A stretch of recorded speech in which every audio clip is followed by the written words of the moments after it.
Hey guys, welcome to calculating surface area using nets of three-dimensional objects. Now we've done this already because that's how I introduced the concept of surface area for all of them. And I don't know why this sometimes causes some students grief. I won't know how well it works for you until the fall, until we do it with not just these ones but some other ones. But anyway, so just kind of to let you know that we're really using the formulas, and yet at the same time we need to be able to calculate the area of each face and add it together. That's the whole concept of surface area, right? So just taking this little cube, for example, right?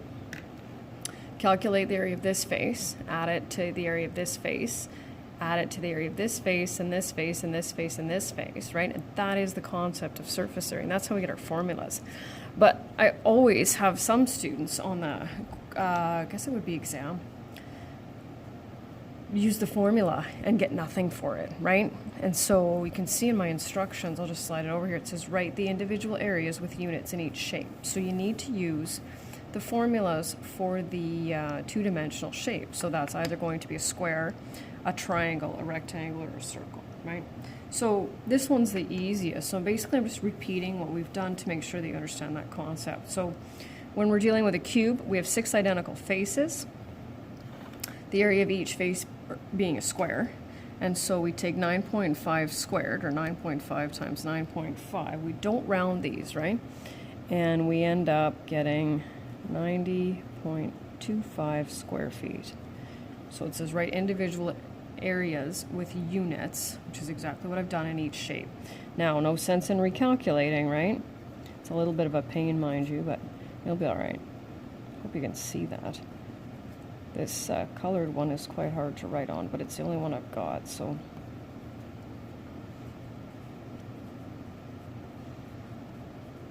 And I don't need to see the 90.25 plus 90.25, etc., etc. Add them all together, or take it and multiply it by 6. And that's what we get for that one, right? So then the next one I have is the one that we did yesterday. That's the cylinder. Excuse me. So we have 2 circles. We know that the formula for the area of a circle is pi r squared. So we'll take pi times 4.4 and we'll square it. And we get 60.8. And if we trust our answer, we'll copy it over here. Now this is actually our height this time, right? So this kind of looks like a sideways division sign. But anyway, so how do we end up, how do we calculate this? Because that's what we need, right? That's where we use C equals 2 pi r. So C equals 2, and what's our radius again? There it is, right?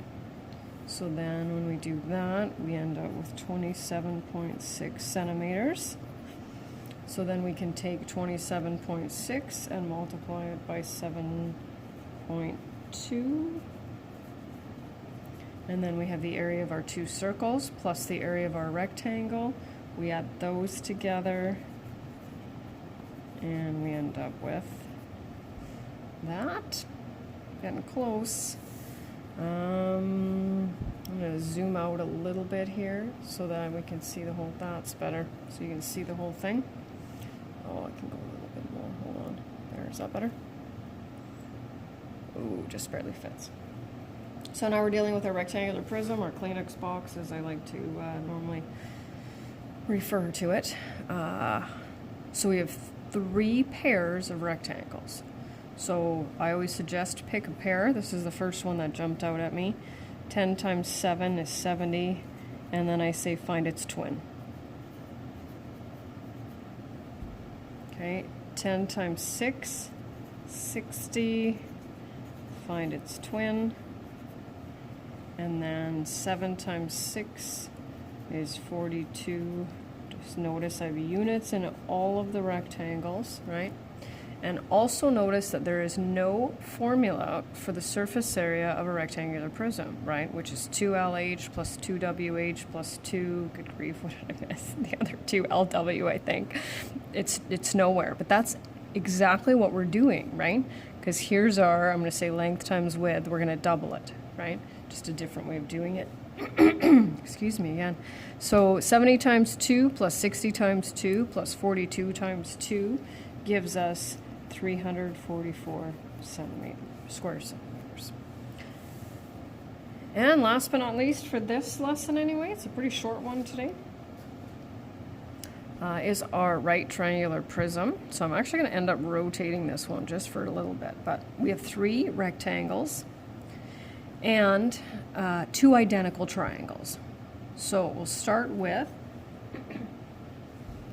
this one here. So 4 times 3 is 12 square centimeters. This one's 3 times 3, so we've got 9 there. Okay. Actually, I don't need to rotate it. I thought it was going to. Well, I might. We'll see how that goes. We're not going to use the 5, right? Because the 5 could be considered as our base, but then our height would have to be this, and we don't know that, right?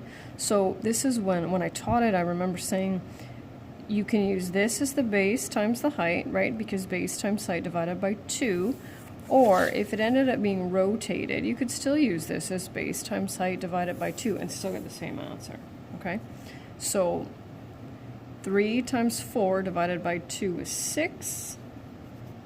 And it's identical. And once we take 6 plus 12 plus 9 plus 15, we end up with 48 square centimeters. So I know I have the answers on the page. Shouldn't take you too long, but it is really important. And in the fall when we add, I guess it'll be 2 more nets. There's 3 more three-dimensional objects, but you can't do a net of a sphere. So then you'll be ready to go. All right, enjoy the rest of your day.